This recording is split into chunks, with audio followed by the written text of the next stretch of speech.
Student government में भी उनका एक्टिव पार्टिसिपेशन था। और जब वो हार्वर्ड यूनिवर्सिटी में एडमिशन मिलना उनकी मतलब जिंदगी का बड़ा मूवमेंट था। एक हेल्थ केयर रिफॉर्म्स का वो सपोर्ट करती हैं। और फिर देखा जाए तो एजुकेशन में भी मतलब वो कहती है कि स्कूल की चॉइस होनी चाहिए। नमस्कार दोस्तों, आज के संवाद में आपका स्वागत है। तो हम बात करेंगे एक ऐसी पॉलिटिशियन के बारे में जो अमेरिकन पॉलिटिक्स में तूफान लेके आ रही हैं, एल्सी स्टेफानिक। और अभी जो है डोनाल्ड ट्रंप ने यूएन एम्बेसडर के तरह घोषित कर दिया यूएस का। तो काफ़ी मतलब उनके कंट्रोवर्शियल स्टेटमेंट्स भी रहे हैं पास में। उन्होंने मतलब मोस्ट पीपल जैसे पॉलिटिक्स को पुराने तरीके से देखते हैं, बट एल्सी स्टेफानिक जो है वो मतलब एक यंग लीडर में आती हैं। और दावा मतलब उनका ये भी है कि मतलब हम सिस्टम को बदलेंगे, ये सब। तो चलिए शुरू करते हैं। नमस्कार। हाँ प्रमेश, एकदम सही कहा आपने। और देखिए, the kind of political achievement she is gaining and जो अभी सिर्फ 40 साल की हैं वो से, तो वो काफी रिमार्केबल है। तो चलिए इनके बारे में डिटेल में बात करते हैं और देखते हैं कि उन्होंने क्या क्या किया और क्या क्या थॉट प्रोसेस है। तो ये जो है बेसिकली शायद लाइक 1984 जुलाई में इनका जन्म हुआ था एल्बनी, न्यूयॉर्क में। उनके माँ बाप मिलानी और केन हैं, जो प्लाईवुड बिजनेस में मतलब चलते थे। तो वहां से मतलब इनका सफर जो है पॉलिटिक्स में काफी इंटरेस्टिंग है। मतलब हाँ, इसलिए इंटरेस्टिंग है। प्लाईवुड बिजनेस रन करने वाले फैमिली से निकली हुई एक लड़की जो है, उन्होंने सब कुछ खुद से किया। फिर तो है, ये तो बात सही है। खैर, बट ये बैकग्राउंड ने मतलब इकोनॉमी और स्मॉल बिजनेस के इश्यूज समझाने में मदद करता है ना। मतलब उसलिए उस हिसाब से मतलब स्कूल में भी जैसे एलसी ने लीडरशिप क्वालिटीज दिखाना शुरू कर दिया था। मतलब कोई एग्जांपल शेयर करें प्रमेश फिर? जरूर। तो अगर आप बात करें तो एल्बनी में एल्बनी एकेडमी फॉर गर्ल्स में पढ़ती थी वो। तो वो डिबेट टीम की कैप्टन थी। और स्टूडेंट गवर्नमेंट में भी उनका एक्टिव पार्टिसिपेशन था। और जब वो हार्वर्ड यूनिवर्सिटी में एडमिशन मिलना उनकी मतलब जिंदगी का बड़ा मोमेंट था। एक हार्वर्ड ग्रेजुएट तो मतलब बहुत बड़ी चीज होती है। दैट इटसेल्फ टेल्स कि आप बहुत शार्प लीडरशिप स्किल है।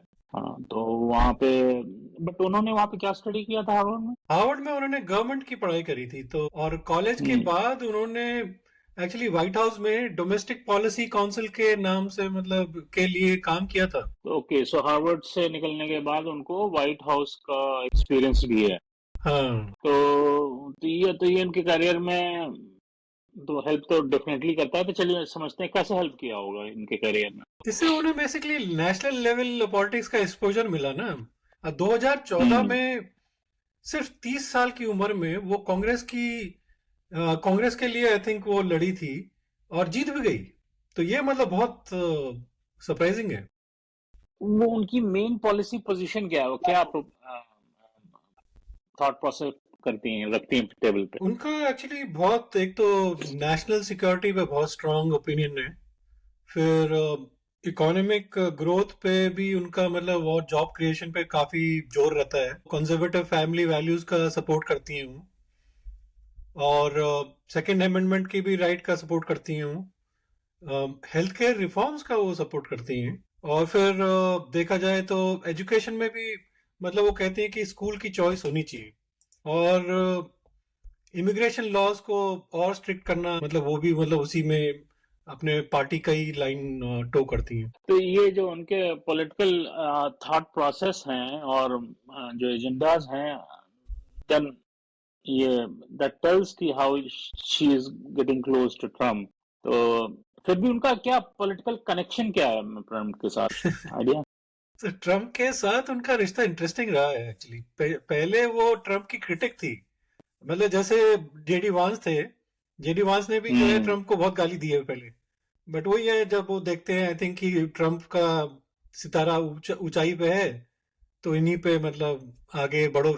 2021 में आई थिंक उन्होंने लिस चेनी को रिप्लेस करके हाउस रिपब्लिकन कमेटी कॉन्फ्रेंस का चेयर का भी पोजीशन लिया था। जब लिस चेनी को ये डोनाल्ड ट्रम्प ने हटाया था तो उस समय ये चेयर बनी थी। अच्छा, तो ये उनकी कुछ चलिए उनकी कुछ मेजर अचीवमेंट्स के बारे में समझते हैं, बात करते हैं। मतलब मेजर अचीवमेंट्स की बात करें तो मतलब यहाँ पे यूएसएमसीए करके है, जो ट्रेड डील पास करवाना उनका एक बहुत अचीवमेंट था। फिर रूरल ब्रॉडबैंड के लिए भी फंडिंग लेके आई थी वो। फिर उनका बहुत बड़ा उसमें था हाथ, ये ओपियोइड क्राइसिस से लड़ने के लिए उन्हें बता लॉज बनाए थे, तो उसमें उनका काफी हाथ था। फिर उनका ये मिलिट्री फैमिलीज के लिए भी सपोर्ट इंक्रीज करने के लिए उनका मतलब पूरा स्ट्रॉन्ग सपोर्ट है। और स्मॉल बिजनेस के लिए भी वो टैक्स रिलीफ लेके आना चाहते तो बेसिकली वो कंट्रोवर्सीज में भी फेमस है। हैं। हाँ, वो तो खैर बिना कंट्रोवर्सीज के तो ट्रम्प कैबिनेट में तुम्हें स्थान ही नहीं मिलेगा ना। तो सबसे बड़ी कंट्रोवर्सी मतलब 20 आई थिंक 2020 में इलेक्शन के बाद हुई, जब उन्होंने बाइडेन की जीत को मतलब चैलेंज किया। तो तो बेसिकली इनका कम्युनिकेशन स्टाइल क्या है रमेश? वही जैसे डोनाल्ड ट्रंप है, डायरेक्ट और एग्रेसिव, सोशल मीडिया पर बहुत एक्टिव रहती हैं, अपने सपोर्टर्स से सीधा कनेक्ट करती हैं। अच्छी बात है। तो वो बेसिकली तो फ्यूचर में इनकी क्या पॉसिबिलिटी दिखती है अभी ग्रोथ पाथ? बहुत लोग उन्हें एक्चुअली वाइस प्रेसिडेंशियल कैंडिडेट या फ्यूचर प्रेसिडेंट कैंडिडेट का भी रूप टू था। अभी तो मतलब बहुत ही यंग है। अच्छा, तो चलिए उनकी पर्सनल लाइफ के बारे में भी देखते हैं, क्योंकि जो इस तरह के लीडर्स होते हैं उनकी पर्सनल लाइफ भी बहुत ही पब्लिक होती है। हाँ, ये तो है ही। तो उनकी पर्सनल लाइफ के बारे में समझते हैं पर्सनल लाइफ कुछ। मतलब उनका ज्यादा तो ऐसा कुछ आउट नहीं है, बट वो मतलब यही पता है हमें कि वो मैथ्यू मैंडा करके उनके पति हैं, जो उनसे जिनकी उनकी शादी हुई है। और इनकी एक बेटी। और हॉबीज वगैरह? हॉबीज मतलब ये जो आउटडोर एक्टिविटीज जैसे हाइकिंग और फिशिंग बहुत पसंद करती हैं। वो तो खैर यूएस कल्चर भी है। तो एनीवे, तो ये तो चलिए ये स्टेफनी जी की एक स्टोरी थी। थोड़ा सा हम लोगों ने कोशिश करी समझने की कि उनके थॉट प्रोसेस क्या है, उनकी पर्सनल लाइफ क्या है, उन्होंने क्या क्या की अचीवमेंट अचीव किए हैं। काफी यंग है, डायनेमिक है, तो शी इज वेरी स्ट्रांग। तो आई होप कि she is going to handle good portfolio in future. ये तो बात सही है, मतलब वो लीडर, मतलब उनके सारी क्वालिटीज का। हाँ, अभी तो काफी यंग है, lot of ground to cover. But अगर आप अपने व्यूअर्स से कहते हैं कि अगर आपको अमेरिकन पॉलिटिक्स को और समझना चाहते हैं, तो आप कोई भी टॉपिक जिसको आप समझना चाहते हैं, डिस्कस करना चाहते हैं, वो हमारे साथ शेयर करें कमेंट के फॉर्म में, और हम लोग उसको डेफिनेटली एनालाइज करके आपके सामने प्रस्तुत करें। चलिए, बहुत बहुत धन्यवाद, और अपने फीडबैक कमेंट्स हमारे साथ शेयर करिए। हम उसको हमेशा देखते हैं, और जुड़े रहने के लिए बहुत बहुत धन्यवाद। चलिए, नमस्कार। नमस्कार, सच्चाई से जुड़े रहें और आज संवाद करते रहें।